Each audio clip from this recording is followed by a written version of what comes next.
જે સ્ત્રીએ છેલ્લા 7 વર્ષથી ઘરમાં ક્યારેય પોતાનો અવાજ ઊંચો નહોતો કર્યો, તે આજે આંખોમાં ગુસ્સો લઈને દરવાજા તરફ આગળ વધી રહી હતી. એના હાથમાં એક જૂની બેગ હતી. બાજુમાં ઉભેલો એનો નાનકડો 5 વર્ષનો દીકરો એનો પાલો પકડીને ધ્રુજતો હતો અને રડતા રડતા પૂછતો હતો કે મમ્મી, આપણે અડધી રાતે ક્યાં જઈએ છીએ? મને બીક લાગે છે. પણ મમ્મીના ચહેરા ઉપર આજે કોઈ ડર નહોતો, બસ એક મક્કમ નિર્ણય હતો. આ ઘરમાં અચાનક એવું તે શું બન્યું કે એકદમ શાંત વહુ આજે ઘરનો ઉમરો પાર કરવા મજબૂર બની ગઈ હતી. આવો જાણીએ આ વાર્તાની શરૂઆત ક્યાંથી અને કેવી રીતે થઈ. ગીતા એક ખૂબ જ સંસ્કારી દીકરી હતી. લગ્ન પછી તે પોતાના નવા ઘરમાં અનેક સપનાઓ લઈ અને ખુશી ખુશી આવી હતી. એનો સ્વભાવ એકદમ નદીના નીર જેવો શાંત અને પવિત્ર હતો. તે રોજ સવારે બધા કરતા વહેલી ઉઠી જતી અને રાત્રે ઘરના તમામ કામ પતાવીને સૌથી છેલ્લે સૂતી. આખો દિવસ રસોઈ, કપડાં, સાફ સફાઈ અને બધાની દેખભાળ કરવામાં એનો સમય ક્યાં પસાર થઈ જતો એની તેને પોતાને પણ ખબર ન પડતી. એના પતિનું નામ સમીર હતું, જે ઓફિસના કામમાં અને પોતાના લેપટોપમાં જ વ્યસ્ત રહેતો. સાસુ રમાબેનનો સ્વભાવ થોડો કડક હતો. ગીતા ગમે તેટલું સારું કામ કરે, પૂરા દિલથી સેવા કરે, પણ રમાબેન તેમાં કોઈને કોઈ નાની મોટી ભૂલ કાઢતા જ રહેતા. આ રોટલી કેમ બરાબર શેકાઈ નથી? દાળમાં આજે મીઠું કેમ ઓછું છે? તને તો ઘર ચલાવતા જ નથી આવડતું. આવા કડવા ટોણા તે રોજ સાંભળતી, પણ તે ક્યારેય સામી દલીલ ન કરતી. એને હંમેશા એવું જ લાગતું કે વડીલો છે, એને બોલવાનો પૂરો હક છે અને સમય જતા બધું આપમેળે ઠીક થઈ જશે. થોડા દિવસો પહેલા સમીરની બેન સીમા એટલે કે ગીતાની નણંદ પિયરમાં રહેવા માટે આવી. સીમાના આવવાથી ઘરમાં જાણે ખુશીનો માહોલ છવાઈ ગયો, પણ ગીતાનું કામ અને જવાબદારીઓ બમણી થઈ ગઈ હતી. સીમા આખો દિવસ ડ્રોઈંગ રૂમમાં સોફા ઉપર બેસીને ફોનમાં વાતો કરવામાં મગ્ન રહેતી અને ગીતા પાસે જાત જાતની વસ્તુઓ માંગ્યા કરતી કે ભાભી, મારા માટે ગરમા ગરમ ચા લાવજો. ભાભી, મારે આજે બપોરે કંઈક સ્વાદિષ્ટ ખાવું છે. ગીતા હસતા મુખે કોઈ પણ ફરિયાદ વગર એની બધી જ ફરમાઈશ પૂરી કરતી. પણ એક બપોરે પરિસ્થિતિ સાવ બદલાઈ ગઈ. ગીતા રસોડામાં પરસેવે રેબઝેબ થઈને કામ કરી રહી હતી. એને ખૂબ તરસ લાગી.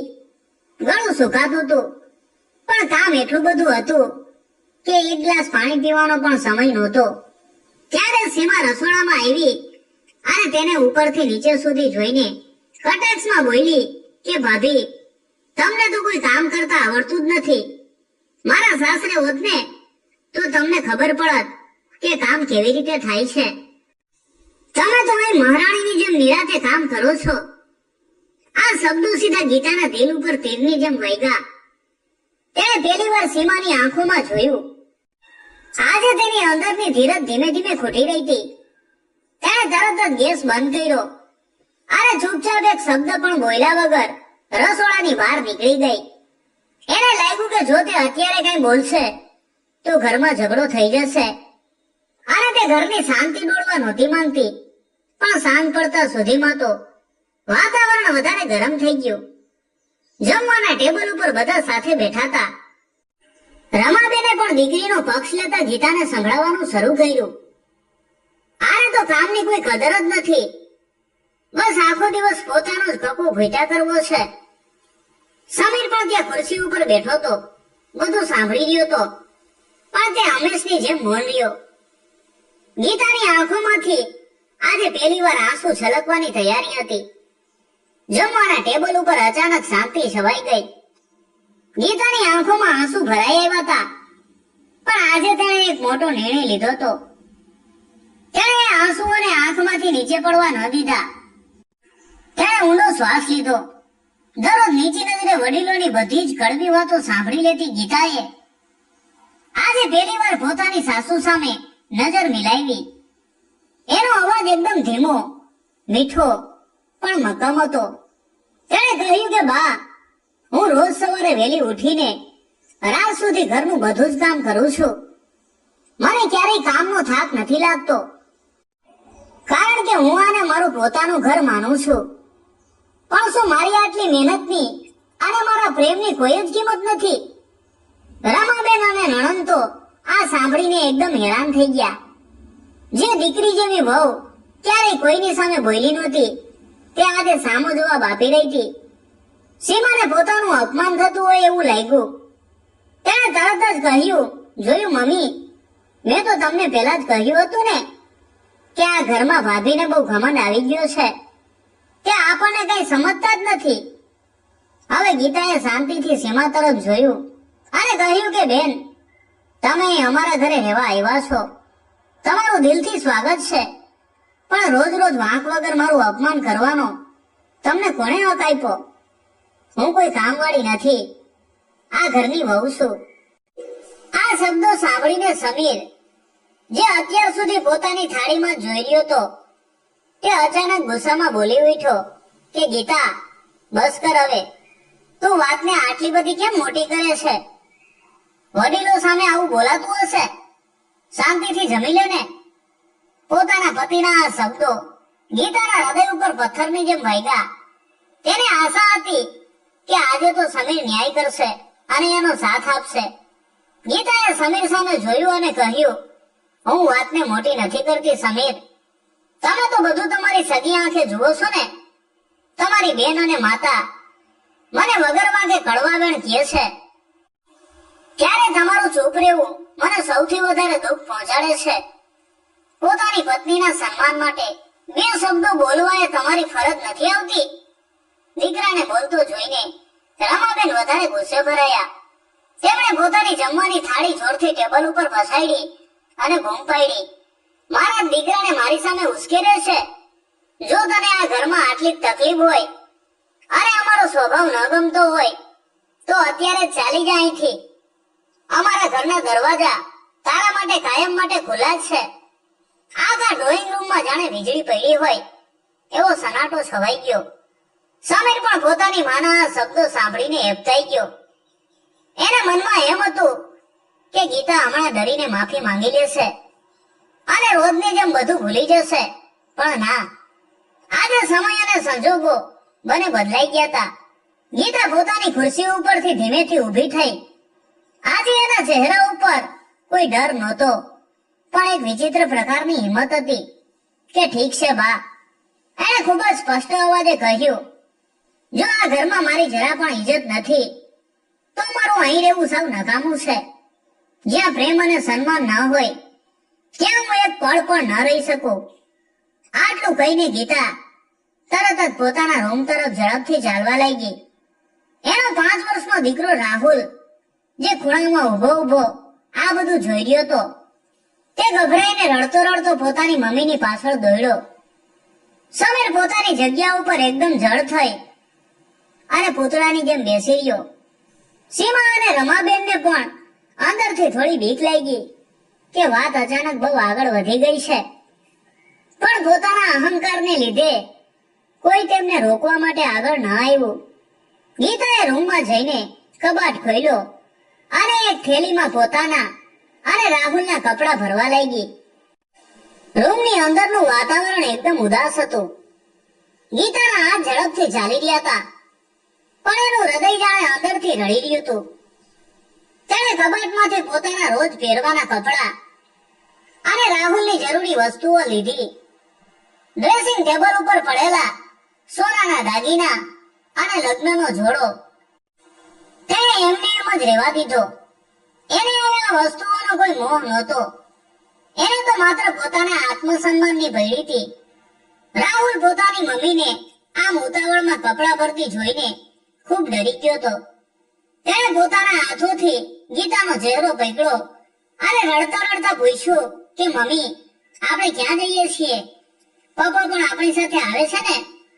મને અંધારામાં બહુ બીક લાગે છે. ગીતાનું હૈયું ભરાઈ આવ્યું. તેણે રાહુલને તરત જ પોતાની સાથી સરસો ચાપી દીધો અને એના માથા ઉપર હળવેથી હાથ ફેરવતા એકદમ મીઠા અવાજે બોલી, ના બેટા, પપ્પા અત્યારે આપણી સાથે નહીં આવે. આપણે એવી જગ્યાએ જઈશું જ્યાં કોઈ આપણને વળશે નહીં અને બધા આપણને ખૂબ વાલ કરશે. તારી મમ્મી તારી સાથે જ છે ને, પછી તારે જરાય ડરવાની જરૂર નથી. ગીતાએ ખભા ઉપર થેલી લટકાવી અને રાહુલની આંગળી પકડીને રૂમની બહાર કદમ મૂક્યો. તે ધીમા પગલે આગળ વધી. ત્યાં હજુ પણ સમીર, રમાબેન અને સીમા એમ જ બેઠા હતા. ગીતાને ખભે થેલી ભરાવીને બહાર આવતી જોઈને ત્રણેય જણા ચોંકી ગયા. એમને ખાતરી જ નહોતી કે ગીતા સાથે જ ઘર છોડીને જવાની હિંમત કરશે. સમીર પોતાની જગ્યા ઉપરથી અડધો ઊભો થયો. એના હોઠ કંઈક બોલવા માટે ફફડ્યા. એ ગીતાને રોકવા માંગતો હતો, પણ એની માતાનો ચહેરો અને પોતાનો અહંકાર એને રોકી રહ્યો હતો. દરવાજા પાસે પહોંચીને ગીતા એક પળ માટે ઊભી રહી. તેણે પાછળ ફરીને આખા ઘર ઉપર છેલ્લી નજર નાખી. આ એ જ ઘર હતું જેને તેણે છેલ્લા 7 વર્ષથી પોતાના પ્રેમ અને પરસેવાથી સિંચ્યું હતું. રાત દિવસ એક કરીને આ ઘરની ઈંટોને તેણે પોતાનો પરિવાર બનાવ્યો હતો. પણ આજે એ જ પરિવાર એના માટે સાવ અજાણ્યું બની ગયો હતો. તેણે છેલ્લી વાર સમીરની આંખોમાં જોયું. એ આંખોમાં તેને કોઈ સાથ કે ટેકો ન દેખાયો. ગીતાએ ઊંડો શ્વાસ લીધો અને દરવાજાની બહાર પગ મૂકી દીધો. તેણે કોઈની પણ માફી ન માંગી. બહાર ઘોર અંધારું હતું, પણ ગીતાના મનમાં હવે એક નવી રોશની અને મક્કમતા હતી. પાછળથી દરવાજો એક મોટા અવાજ સાથે બંધ થયો કે ધડામ.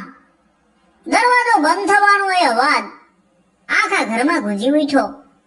સમીર અચાનક ધ્રુજી ઉઠ્યો. એને અંદરથી કંઈક તૂટવાનો અહેસાસ થયો. રમાબેન અને સીમા પણ એકબીજાની સામે ડઘાઈને જોઈ રહ્યા. એમને હજુ પણ એવું જ લાગતું હતું કે ગીતા ડરી જશે અને થોડી વારમાં બહારથી રડતી રડતી પાછી આવી જશે. સવારનો સૂરજ ઉગ્યો, પણ સમીરના મોઢા ઉપર અને એના ઘરમાં આજે સાવ અંધકાર છવાયેલો હતો. રોજ પરોઢીએ આખા ઘરમાં પૂજાની આરતીનો મીઠો અવાજ અને રસોડામાંથી આવતી ચાની સુગંધ ફેલાઈ જતી. પણ આજે બધે જ શાંતિ હતી. રમાબેન પોતાની ટેવ મુજબ વેલા ઉઠીને હિંચકા ઉપર બેઠા હતા.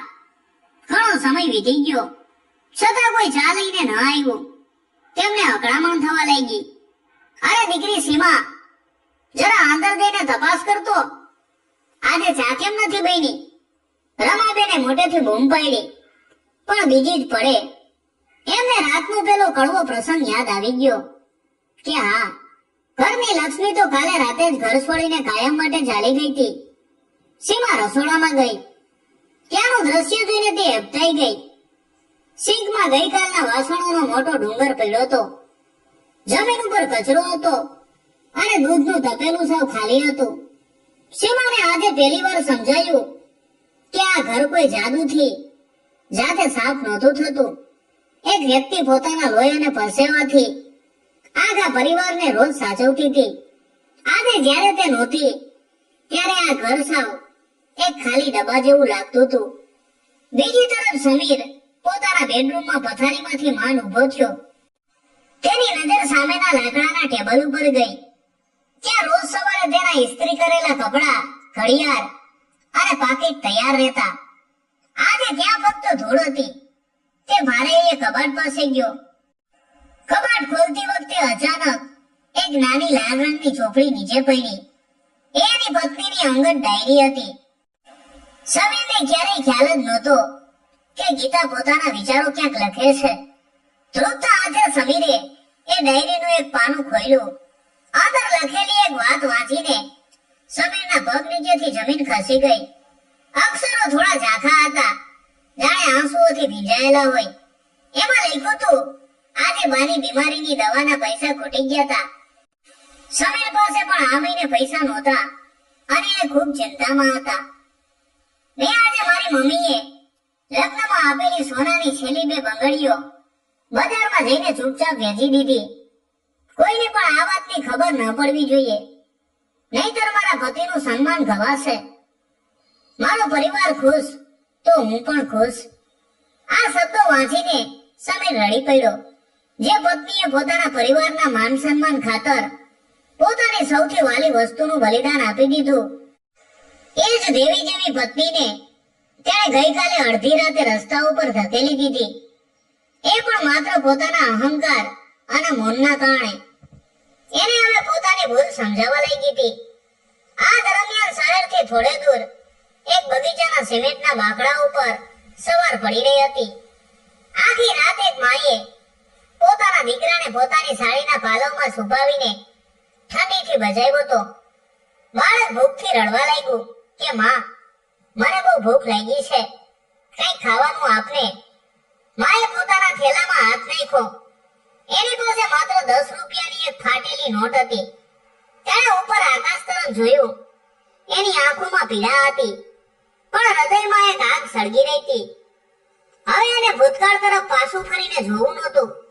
ત્યાં જ અચાનક એક મોટી ગાડી એ બગીચાના દરવાજા પાસે આવીને ઊભી રહી. ગાડીનો દરવાજો ખુલ્યો અને તેમાંથી એક અજાણી વ્યક્તિ બહાર આવીને સીધી એ બાકડા તરફ ઝડપથી ચાલવા લાગી. એમના વાળ એકદમ સફેદ હતા અને ચહેરા ઉપર સ્મિત હતું. અજાણ્યા માણસને પોતાની તરફ આવતા જોઈને ગીતા થોડી ગભરાઈ ગઈ અને તેણે રાહુલને પોતાની પાછળ સંતાડી દીધો. વૃદ્ધ માણસ ધીમેથી નજીક આવ્યો. એમની નજર ગીતાના ચહેરા ઉપર પડી અને તેઓ આશ્ચર્યથી બોલી ઉઠ્યા કે બેટા ગીતા, તું અહીં આ હાલતમાં? ગીતાએ ધ્યાનથી જોયું તો તેની આંખો પહોળી થઈ ગઈ. એ બીજું કોઈ નહીં પણ એના નાનપણના શિક્ષક રમણીકભાઈ હતા. રમણીકભાઈ ગીતાના સ્વર્ગસ્થ પિતાના ખૂબ જ સારા મિત્ર પણ હતા. એક ઓળખીતા અને પોતાના માણસને જોઈને ગીતાની ધીરજ ખૂટી ગઈ. એની આંખોમાંથી આંસુની નદી વહેવા લાગી. રમણીકભાઈએ એક પિતાની જેમ ગીતાના માથે વાલથી હાથ મૂક્યો કે દીકરી, રડવાનું બંધ કર. મેં તને નાનપણથી જોઈ છે. તું ક્યારે હાર માને એવી નબળી છોકરી નથી. ચાલ પેલા મારા ઘરે. આ ઢીંગલાને બહુ ભૂખ લાગી છે ને? ગીતા પહેલા તો સંકોચ કરતી હતી, પણ રાહુલના ભૂખા અને થાકેલા ચહેરાને જોઈને તે તેમની સાથે જવા માટે તૈયાર થઈ ગઈ. રમણીકભાઈના ઘરે પહોંચીને એમના પત્ની સુધાબેને રાહુલને ગરમા ગરમ શીરો અને પૂરી ખવડાવ્યા. ગીતાને પણ પાસે બેસાડીને ખૂબ જ પ્રેમથી જમાડી. વર્ષો પછી ગીતાને કોઈ આટલા પ્રેમથી જમવાનું પૂછ્યું હતું. સાસરામાં તો તે બધાને જમાડ્યા પછી વૈધું કઈટું ખાઈને દિવસો કાઢતી હતી. આજે પારકા લોકો પોતાના બની ગયા હતા. શાંતિથી બેઠા પછી ગીતાએ પોતાની બધી જ કથા રમણીકભાઈને કીધી. બધું સાંભળીને રમણીકભાઈ ગંભીર થઈ ગયા. એમણે કહ્યું કે ગીતા, તે જે રસ્તો પસંદ કર્યો છે તે એકદમ સાચો છે. જે ઘરમાં તારા પ્રેમની અને તારા સન્માનની કદર ન હોય ત્યાં પાછા ફરવાનો હવે કોઈ અર્થ નથી. તું ભણેલી ગણેલી હોશિયાર છોકરી છે. હવે તારે કોઈના આશરે રડતા રડતા જીવવાની જરૂર નથી. કાલથી તું મારી શાળામાં બાળકોને ભણાવવાનું શરૂ કર. તું તારા પોતાના પગ ઉપર ઊભી રહે. આ સાંભળીને ગીતાના ચહેરા ઉપર એક આશાની ચમક આવી. તેણે પોતાના આંસુ લૂછી નાખ્યા. હવે તે કોઈ બિચારી વહુ નહોતી, પણ એક હિંમતવાળી માતા બની ગઈ હતી. બીજી બાજુ સમીરની હાલત સૌ ખરાબ થઈ ગઈ હતી. તે ગાંડાની જેમ આખા શહેરમાં ગીતા અને રાહુલને શોધી રહ્યો હતો. તેણે બસ સ્ટેન્ડ, રેલવે સ્ટેશન અને બધા સગા સંબંધીઓના ઘરે તપાસ કરી, પણ ગીતાનો કોઈ પતો ન મળ્યો. ઘરે રમાબેન અને સીમા પણ હવે ચિંતામાં પડ્યા હતા, કારણ કે આજુબાજુના પાડોશીઓ હવે તેમને મેણા મારવા લાગ્યા હતા કે આટલી ગાય જેવી સીધી વહુને તમે લોકોએ રાતોરાત ઘરમાંથી કાઢી મૂકી. કેવા પથ્થર દિલના છો તમે. સાંજ પડવા આવી હતી. સમીર થાકીને અને નિરાશ થઈને એક મંદિરના પગથિયે બેઠો હતો. એને પોતાની ભૂલ ઉપર ખૂબ પસ્તાવો થતો હતો. ત્યારે જ અચાનક એના ખિસ્સામાં રહેલો ફોન રેડકો. અજાણ્યો નંબર હતો. સમીરે ધ્રુજતા હાથે ફોન ઉપાડ્યો.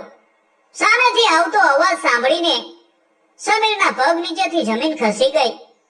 સમીરે ધ્રુજતા હાથે ફોન કાને લગાવ્યો કે હેલો. સામે છેડેથી એક ભારે અવાજ આવ્યો કે સમીર, હું રમણીકભાઈ બોલું છું.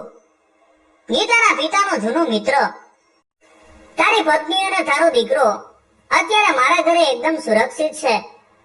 આ શબ્દો સાંભળતા જ સમીરના શ્વાસમાં શ્વાસ આવ્યો. એના માન ઉપરથી એક મોટો પહાડ ખસી ગયો હોય એવું એને લાગ્યું.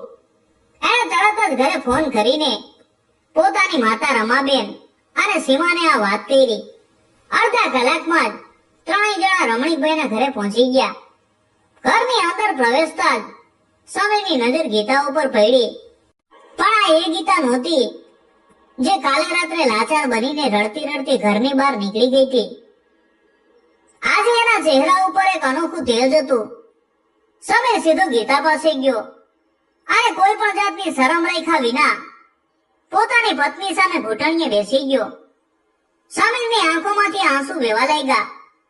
તેણે રડતા રડતા કહ્યું, મને માફ કરી દે ગીતા. કબાટમાંથી મળેલી તારી પેલી ડાયરી વાંચીને મારી આંખો ખુલી ગઈ છે. જે પત્નીએ મારી માના ઈલાજ માટે ચૂપચાપ પોતાના દાગીના વેચી દીધા, એને જ મેં ગઈકાલે રાત્રે રસ્તા ઉપર કાઢી મૂકી. મારા જેવો સ્વાર્થી અને કાયર પતિ આ દુનિયામાં કોઈ નહીં હોય.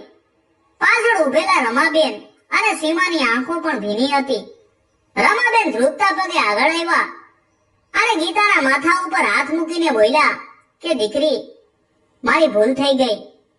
તારા ગયા પછી ખબર પડી કે તારા વગર અમારું કોઈ અસ્તિત્વ જ નથી.